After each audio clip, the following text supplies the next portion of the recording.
സഹോദരൻ സഹോദരി ബന്ധത്തിന് തന്നെ മാനക്കേടായ ഒരാൾ. അതിനപ്പുറത്തേക്ക് എന്തേലുണ്ടോ മൂർത്തി സാറേ? നീ എന്റെ അനിയന്റെ ചോര തന്നെയാ. അതിന്റെ സകല ചങ്കൂറ്റവും നിന്റെ വാക്കുകളിലുണ്ട്. ഉണ്ടാവും മേഡം. എന്റെ അച്ഛന്റെ ചങ്കൂറ്റും ധൈര്യമൊക്കെ എനിക്കുണ്ടാവും.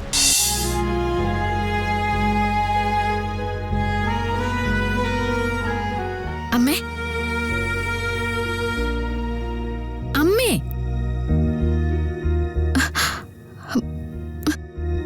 അമ്മേ, അമ്മേനെ വിളിക്കുന്നത് കേൾക്കുന്നില്ലേ? നീ എന്തിനാ എന്നെ വിളിക്കുന്നത്? ഓ, അമ്മയുടെ വലിയ സ്നേഹമാണെന്ന് പറയാനായിരിക്കും. അങ്ങനെയാണല്ലോ എന്നെ പറഞ്ഞു വിശ്വസിപ്പിച്ചിരിക്കുന്നത്. ഞാൻ ദൈവത്തിന് സമമാണ്, ദൈവത്തെ എങ്ങനെയാണോ കാണുന്നത് അങ്ങനെയാ കാണുന്നതെന്നൊക്കെ. അതങ്ങനെ തന്നെയാണല്ലോ. അതിനിപ്പോ ഇവിടെ എന്താ സംഭവിച്ചേ? ദേ, എന്നെ കൊണ്ടൊന്നും പറയിപ്പിക്കണ്ട. എന്റെ വാക്ക് അനുസരിക്കാൻ തയ്യാറല്ലാത്തവരൊന്നും എന്നോട് മിണ്ടണ്ട. ഞാൻ എന്തനുസരണക്കേട് കാണിച്ചു എന്നാ? എന്റെ അനുവാദം ഇല്ലാതെ നീ കളരിക്കലേക്ക് പോയി. എന്നിട്ട് അവിടെ തന്നെ നിൽക്കാൻ ഞാൻ പറഞ്ഞില്ലേ? അതെന്താ നീ അനുസരിക്കാഞ്ഞത്? അമ്മയ്ക്ക് സാഹചര്യം മനസ്സിലാവാഞ്ഞിട്ടാണോ അതോ എന്നെ തന്നെ മനസ്സിലാവാഞ്ഞിട്ടാണോ? അമ്മേ, എനിക്ക് നവീനിടയില് ഗാഥയുണ്ട്. എന്റെ അവകാശങ്ങളൊക്കെ ഒട്ടും ശബ്ദമില്ലാത്തതാ. പക്ഷേ ഗാഥ അവളുടെ അവകാശങ്ങളൊക്കെ പിടിച്ചെടുക്കുന്നതേ ഉറക്കിയ. അതാണ് നിലനിൽക്കുന്ന എനിക്ക് മനസ്സിലായി. എന്റെ കൂടെപ്പിറപ്പല്ലേ, അവള് ജീവിക്കട്ടെ അമ്മേ. വേണ്ട, എനിക്ക് നീ ആ സംസാരം കേക്കണ്ട. കൂടെ പിറപ്പും പെറ്റമ്മേ, ആ വാക്കിനൊക്കെ എന്തെങ്കിലും വിലയുള്ളവരാണോ ആ കൂട്ടര്? കൊല്ലാൻ നടക്കല്ലേ എല്ലാം അറിഞ്ഞിട്ടും. എന്നിട്ടും പിന്നെ നീ ന്യായീകരിക്കാൻ നടക്ക്. ദേ, എന്നോട് ഇനി നിന്റെ ഒരു കാര്യം പറയാൻ നിൽക്കണ്ട.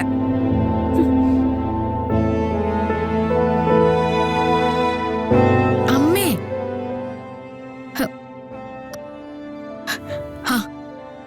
ഇനി അമ്മ കൂടി മിണ്ടണ്ട. ബാക്കി എല്ലാ ഐശ്വര്യങ്ങളും അമ്മയുടെ മോൾക്കിപ്പോ ഒത്തു വന്നിട്ടുണ്ടല്ലോ. അച്ഛൻ ജയിലിലാണ്. താമസിച്ചിരുന്ന വീട്ടിൽ നിന്ന് പുറത്താക്കി. എപ്പോ വേണമെങ്കിലും കൊല്ലം പറകിയ ആളുകളും ഉണ്ട്. അതിന്റെ കൂടെ അമ്മ മിണ്ടാതിരിക്കാൻ കൂടി വേണം. എന്നാലല്ലേ അനുഭവിച്ച കാര്യങ്ങൾക്ക് കുറച്ചുകൂടെ ആളുണ്ടാവും. പോട്ടെ, എല്ലാം പോട്ടെ.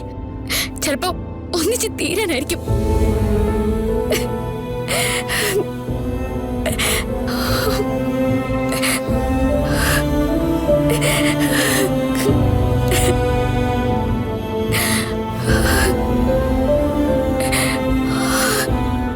മോളെ, ഞാൻ എന്റെ വിഷമം കൊണ്ട് പറഞ്ഞത്.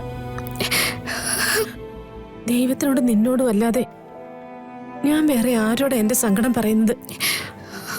ഞാൻ അത്യാഗ്രഹം ഒന്നും കാണിച്ചിട്ടില്ല. ആകാശത്ത് പറന്നു പോകുന്ന ഒന്നിനെ എന്റെ മോള് സ്വന്തം ആക്കണമെന്നും പറഞ്ഞിട്ടില്ല. പിന്നെ നിന്റെ കഴുത്തിൽ താലി കെട്ടിയ ആളോടൊത്ത് നിനക്ക് ജീവിക്കാൻ പറ്റണേന്ന് പ്രാർത്ഥിച്ചിട്ടുണ്ട്. അത് കൂടെയുള്ളവരോട് പറഞ്ഞിട്ടുമുണ്ട്. ഈ അമ്മ അത് ചെയ്തത് ഒരു ദൈവത്തിന്റെ മുന്നിലും തെറ്റല്ല. ആ ഉറപ്പ് എനിക്കുണ്ട്. അമ്മയ്ക്ക് നീ എന്ത് നേട്ടോ? നിന്റെ സന്തോഷമല്ലാതെ. ചാവുന്നതിന് മുമ്പ് നീ നല്ലൊരവസ്ഥയിൽ എത്തിക്കാണാൻ അമ്മയ്ക്ക് ആഗ്രഹം ഉണ്ടാവില്ലേ? സമാധാനമായിട്ടൊന്ന് ചാകണ്ടേ? അമ്മേ,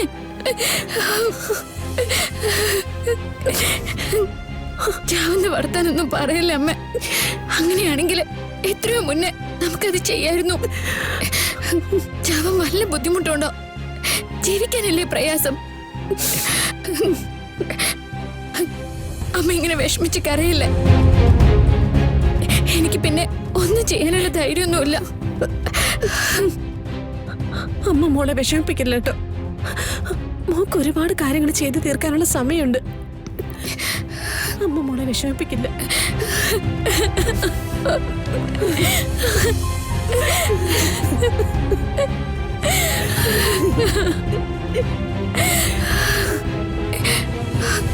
അമ്മ,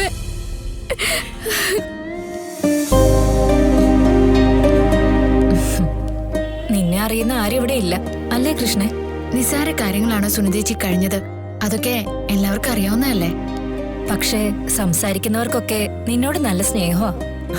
അല്ലെങ്കിൽ എവിടെ ചെന്നാലേ ഇല്ലാത്ത. എവിടെ ചെന്നാലും സ്നേഹിക്കുന്ന ആൾക്കാരൊക്കെ ഉണ്ട്. എന്ന പ്രശ്നങ്ങൾക്കോ ഒരു കുറവുമില്ല.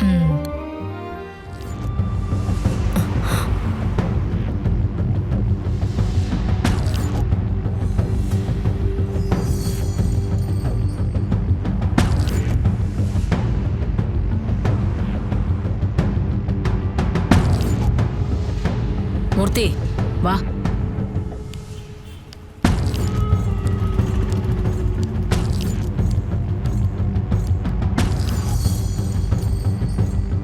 നീയും നിന്റെ തള്ളയും ഈ നാട്ടിൽ നിന്ന് പോയില്ല അല്ലേടി?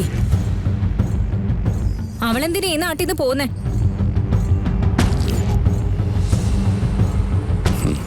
ആ ലോട്ടറിക്കാരന്റെ ഭാര്യ. ഓ, നിനക്കൊന്നും ജീവിതത്തെക്കുറിച്ച് ഒരു പേടിയില്ല? നിന്റെ കെട്ടിയോൻ എന്താടി ചാകാൻ ഇറങ്ങി തിരിച്ചിരിക്കുകയാണോ? എന്റെ ഭർത്താവ് അദ്ദേഹത്തിന് ഇഷ്ടമുള്ള കാര്യം ചെയ്യും. അല്ല, നിങ്ങളെന്താ ഉദ്ദേശിക്കുന്നേ? നിങ്ങൾ ഇവിടുത്തെ നാട്ടുരാജാവോ മറ്റോ ആണോ ഇത്തരം ഭീഷണിയായിട്ട് നടക്കാൻ?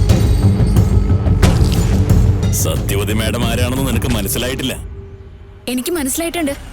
പണത്തിന് വേണ്ടി സ്വന്തം അനുജനെ പോലും ചതിക്കാൻ മടിയില്ലാത്ത ഒരാള്, ചിരിച്ചുകൊണ്ട് കഴുത്തറക്കുന്ന ഒരു രാക്ഷസി, സഹോദരൻ സഹോദരി ബന്ധത്തിന് തന്നെ മാനക്കേടായ ഒരാൾ. അതിനപ്പുറത്തേക്ക് എന്തേലുണ്ടോ മൂർത്തി സാറേ?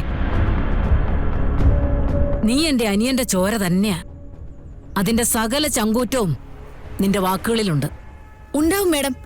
എന്റെ അച്ഛന്റെ ചങ്കൂറ്റും ധൈര്യമൊക്കെ എനിക്കുണ്ടാവും. ആ പേരിന്റെ ബന്ധത്തിൽ തന്നെയാ, അനിയൻ കുഞ്ഞിന്റെ മകളെന്ന ധൈര്യത്തിൽ തന്നെയാ ഇവിടെ ഞാൻ കാലുറപ്പിച്ച് നിൽക്കുന്നെ. ഇത്രയും ദിവസം നീ ഇവിടെ ഉണ്ടായിരുന്നു എന്ന് പറഞ്ഞാൽ നിന്നെ അവസാനിപ്പിക്കാൻ സത്യവതി തീരുമാനിച്ചില്ല എന്നാണ് അതിന്റെ അർത്ഥം. പക്ഷേ ഇനി നീ ഇവിടെ ഉണ്ടായാൽ സത്യവതി അത് പൊറുക്കില്ല. തിരിച്ചു ചെന്നിട്ട് അമ്മയുമായിട്ട് നല്ലോണം ആലോചിച്ചിട്ട് ഇന്ന് തന്നെ നാട് വിട്ടോണം.